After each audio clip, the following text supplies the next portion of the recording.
Hello, dear students. Welcome once again.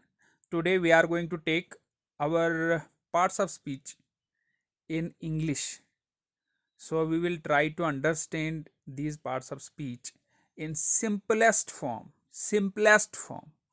So before we will start, what is the definition of these parts of speech? First of all, we will try to pronounce these parts of speech. We may be pronouncing these words perfectly. So today we will repeat it कि हम इनको कैसे pronounce करते हैं. जैसे first part of speech हमारा है noun. Mostly सभी लोग इसको करेक्टली प्रोनाउंस करते हैं, तो ये नाउन ही है. उसके बाद दूसरा है हमारा प्रोनाउन, लेकिन ये प्रोनाउन इसको हम पढ़ते हैं, लेकिन है ये प्रनाउन. इसको हम प्रोनाउंस कैसे करेंगे? प्रनाउन. तीसरे को हम वर्ब पढ़ते हैं, लेकिन है ये वर्ब. इसमें आर साइलेंट रहता है, तो पढ़ते हैं वर्ब. उसके बाद हमारा है चौथा एडजेक्टिव पढ़ते हैं, लेकिन है ये एडजेक्टिव. डी साइलेंट रहता है, तो क्या पढ़ेंगे? क्या इसको? एडजेक्टिव. उसके बाद पांचवा हमारा है एडवर्ब. इसको पढ़ते हैं हम एडवर्ब, तो एडवर्ब नहीं पढ़ते, एडवर्ब. उसके बाद हमारे पास छठा एक इंपॉर्टेंट है, उसको गलत हम प्रोनाउंस करते हैं. इसको हम अक्सर पढ़ते हैं प्रीपोजिशन. प्रीपोजिशन नहीं है ये है प्रपोजिशन. ये क्या है? प्रपोजिशन. उसके बाद सेवंथ हमारा है कंजंक्शन. कंजंक्शन. उसके बाद हमारा लास्ट वाला जो है वो है इंटरजेक्शन. क्या है? इंटरजेक्शन. इसमें भी आर साइलेंट रहता है. हम क्या करेंगे? ये 8 के 8 we will discuss all these parts of speech. We have make definition of these parts of speech in only 2 words. Every part of speech has definition of 2 words only. First part of speech is our noun.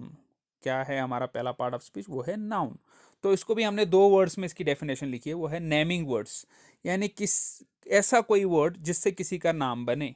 हम तो पढ़ते थे name of the person, noun is the name of person, place, thing. लेकिन ये thing के अलावा भी कुछ ऐसी चीज़ें हैं जो हमारे 5 सेंस ऑर्गन्स, जिनको हम ना देख सकें, ना महसूस करें, उसके अलावा भी कुछ ऐसे जिनको हम एब्स्ट्रैक्ट नाउन बोलते हैं, कंक्रीट नाउन के अलावा भी हैं जो नाउन हैं. यानी किसी भी कोई भी ऐसा वर्ड जिससे कोई नाम बने, तो वो हमारे पास नाउन है. फॉर एग्जाम्पल, आप कहीं रास्ते में जा रहे हैं, 100 रुपये का नोट गिर गया आपका. पीछे लड़का एक आ रहा है, लड़का बी, और वो उठा के 100 रुपये का, वो उसको 100 रुपये का नोट मिलता है और आपको रिटर्न बैक कर देता है. तो आपको उसके अंदर कोई चीज़ दिखाई देती है.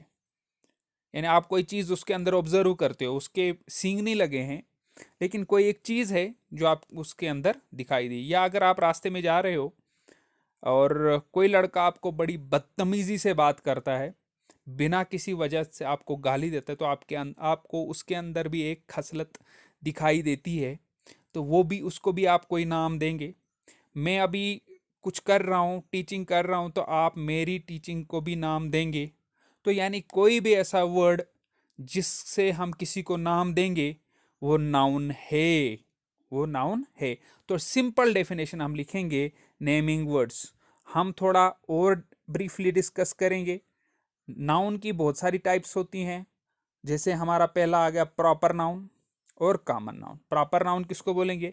जिससे हमें किसी चीज़ का पता चले, एक एग्जैक्ट पता चले. अभी मैं बोलूँगा हम शाम को एक होटल में ठहरेंगे. क्या आपको पता है कौन से होटल में ठहरेंगे?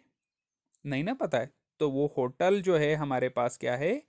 कॉमन नाउन है. लेकिन अगर मैं आपको बोलूँ हम शाम को सफायर होटल में ठहरेंगे, तो आप जल्दी से पता मतलब आपके दिमाग में बैठ जाएगा कि हमने कौन सी जगह जाना है. या मैं बोलूँ आपको कि हम एक बिल्डिंग देखने गए थे, तो क्या आपको अंदाज़ा है कि कौन सी बिल्डिंग देखने गए थे? नहीं. अगर मैं आपको बोलूं हम ताजमहल देखने गए थे, ताजमहल देखने गए थे, तो ताजमहल हमारे पास क्या है? Proper noun. तो ताजमहल हमारे पास क्या आ गया? Proper noun. सफ़ायर होटल या ताज होटल या कोई भी होटल का नाम होगा, तो वो हमारे पास आ गया प्रॉपर नाउन. और ये जो होटल सिंपल आ गया होटल, तो ये हमारे पास आ गया कॉमन नाउन. तो सिंपली क्या है, ज़्यादा डीप नहीं जाना हमने.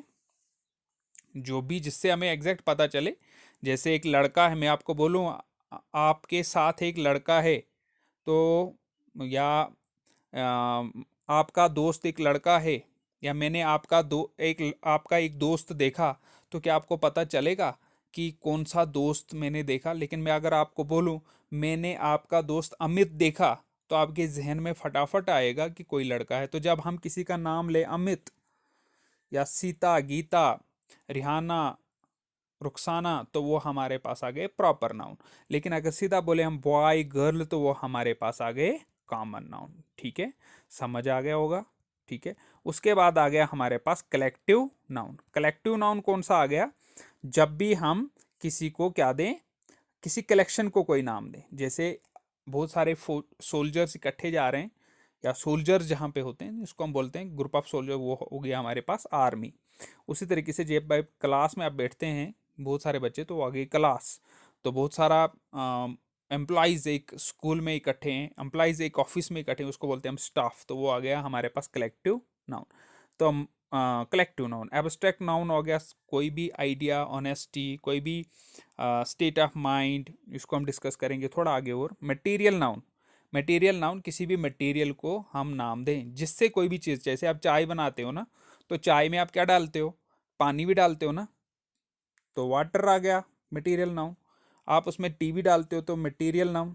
उसमें मिल्क भी डालते हो तो वो भी मटेरियल।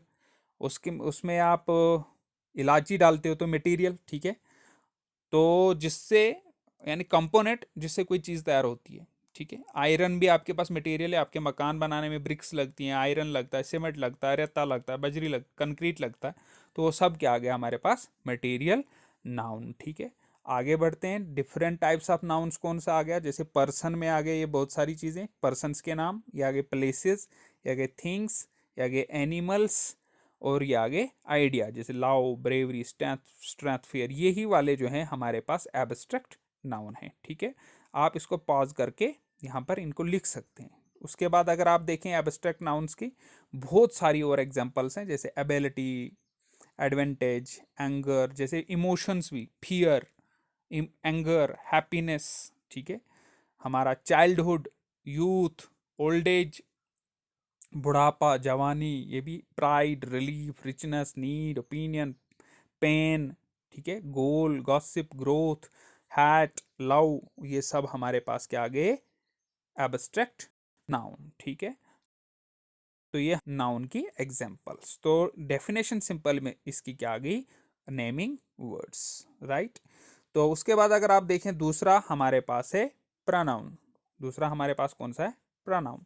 तो प्रोनाउन किसको बोलते हैं हम? रिप्लेसिस नाउन। रिप्लेसिस नाउन यानी ऐसा वर्ड जो नाउन को रिप्लेस करे। जैसे Ram is a boy, Ram is reading in class sixth, लेकिन मैं क्या बोलता हूँ? Ram is a boy, he is reading in class sixth, he is reading in class.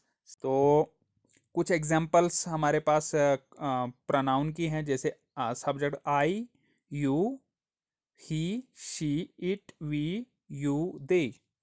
Object pronouns में आ गया we, you, him, her, it, us, you, them. Possessive pronoun में my, your, his, her, it's, your, yours. ठीक है, इसी तरीके से हमारे पोजेसिव प्रोनाउन भी आ गए, पोजेसिव एडजेक्टिव्स आ गए, पोजेसिव प्रोनाउंस आ गए, रिफ्लेक्सिव प्रोनाउंस आ गए। तो ये हमारे पास क्या आ गए? प्रोनाउंस। जब हम किसी की जगह पे कोई वर्ड यूज करते हैं, हम लड़के का नाम यूज नहीं करते, हम लड़की का नाम यूज नहीं करते, हम जगह का नाम यूज नहीं करते, लेकिन उसकी जगह पे कोई वर्ड यूज करते हैं, तो उसको बोलते हैं हम अब जाते हैं हम तीसरा। तीसरा हमारा है वर्ब। वर्ब क्या आ गया? Action word. वर्ब क्या आ गया? Action word. नाउन और प्रोनाउन को हमने डिटेल में आज डिस्कस कर दिया। उसके बाद हम कल वर्ब और एडजेक्टिव को डिस्कस करेंगे। तो वर्ब आता है एक्शन वर्ड, कोई भी एक्शन, जैसे खेलना, कूदना, हंसना, खाना, पीना, देखना, रोना, धोना, एवरीथिंग, जो भी आप एक्शन करते हैं। ठीक है, एडजेक्टिव यानी क्वालिफाइज नाउन। उसका मतलब क्या है? राम एक लड़का, राम तो है लेकिन कैसा लड़का है? गुड बॉय है, बैड बॉय? अगर राम गुड बॉय है तो गुड क्या आ गया हमारे पास? एडजेक्टिव, यानी नाउन की डेफिनेशन बता क्या है? ब्यूटीफुल है